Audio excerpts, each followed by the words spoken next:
কারো প্রিয় ফলের তালিকা করতে গেলে আম, লিচু, জামের মতো ফলগুলোর নাম উঠে আসলেও কাঁঠালের নাম সচরাচর শোনা যায় না।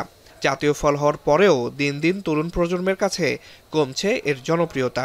এমনকি সোশ্যাল মিডিয়ায় কাঁঠাল খাওয়া নিয়ে হচ্ছে ট্রলও। ফলে ব্যাপক সম্ভাবনা থাকার পরেও অবহেলায় প্রতি মৌসুমে নষ্ট হচ্ছে দেশীয় এই ফলটির উৎপাদনের বড় একটি অংশ। তবে কাঁঠালের হারানো জনপ্রিয়তা ফিরিয়ে আনার উদ্যোগ থেমে নেই। কাঁঠালকে আরও জনপ্রিয় করে তুলতে এবং বিপুল পরিমাণ উৎপাদিত কাঁঠালের সঠিক ব্যবহার নিশ্চিত করতে কাঁঠাল প্রক্রিয়াজাতকরণের মাধ্যমে এখন দেশেই তৈরি হচ্ছে কাঁঠালের চিপস, আচার, জুস, কেক, বার্গার সহ বিভিন্ন খাদ্যপণ্য।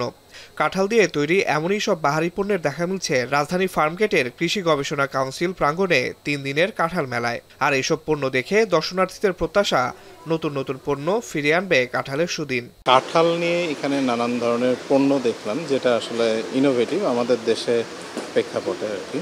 কারণ আমরা তো শুধু কাঁঠালের বীজ বা কাঁঠালের ফলটা খেয়ে আমরা এতদিন জানি, বা কাঁঠালের মোচা দিয়ে হয়তো আমরা কিছু তরকারি খেয়ে অভ্যস্ত।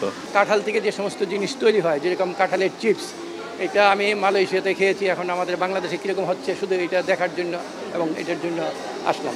কাঁঠাল নিয়ে প্রত্যাশা ফুটে উঠল বিক্রেতাদের কণ্ঠেও। দর্শনার্থীদের ব্যাপক সাড়া আশাবাদী করছে তাদের।